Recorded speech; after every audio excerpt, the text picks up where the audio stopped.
ओम नमः। आज हम बात करेंगे यंग जनरेशन की, जेन जी।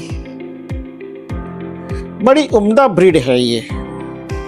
2000 के बाद पैदा हुई ये शायद मनुष्य की इतिहास की सबसे अच्छी नस्ल है मनुष्य की, जिसमें समझ है, जिसमें एक एक्शन है, जिसमें खुद की करने की चाह है।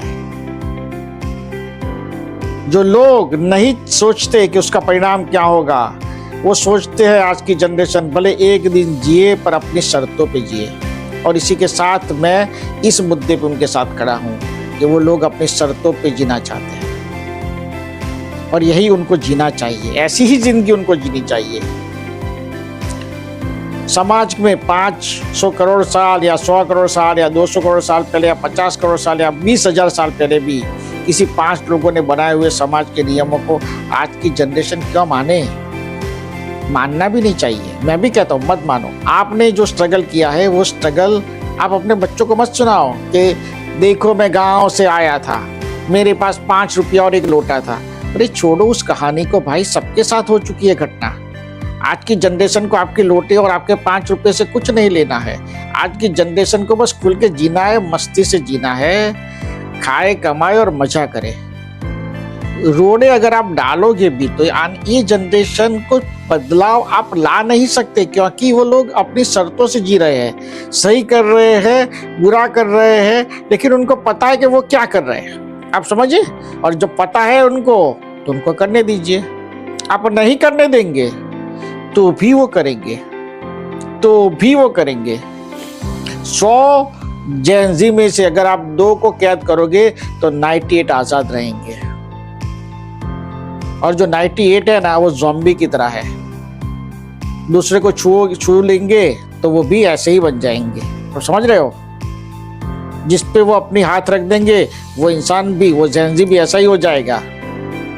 बदलाव, समय, हमने गीता में भी पढ़ा है, संसार में परिवर्तन का नियम लागू होता है। तो आज की जो जेन जी है, यंग जनरेशन है, मैं उससे बड़ी इत्तेफाक रखता हूं, उनके साथ बड़ा एग्री करता हूं। मैं कहता हूं कि जियो खुल के। 2020 में कोविड ने सबको समझा दिया।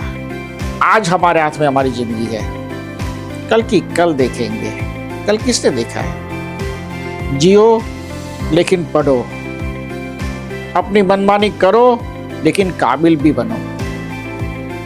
अपने स्टैंडर्ड्स खुद डिसाइड करो, लेकिन वो स्टैंडर्ड आपको किसी एक मंजिल तक पहुंचाए ऐसे होने चाहिए। रास्ते की भी मजा ले सकते हो, मंजिल की भी परवाह छोड़ो, रास्ते की भी मजा लो। बहुत से मिथ आज के जेन जी के लिए लोग कह रहे हैं कि आज की जनरेशन हमारे कंट्रोल में नहीं है। सही है, कंट्रोल में नहीं है, वरना एक और 100 साल ये देश विकसित नहीं होगा। अगर इस देश को विकसित बनाना है तो जेन जी को हमें आज़ाद छोड़ना होगा, क्योंकि 65% आबादी हिंदुस्तान की आज यंग है। तो जेन जी को आज़ाद छोड़ोगे तो ये देश विकसित बनेगा। और आपके पूर्वजों ने इस देश को आज़ादी दिलाने के लिए बलिदान दिए हैं, तो इस जनरेशन, इस जेन जी को विकसित देश बनाने के लिए छोड़ दो। तो आइए इस जेन जी को एक्सेप्ट करें और उनकी जीवन शैली को अपनाएं, चाहे वो कैसे भी हो। उनको क्या पसंद है ना पसंद है वो उन पर छोड़ो, उनको अपने तरीके से, सलीके से जीने दो। ओम नमः, ओम नमः, ओम नमः।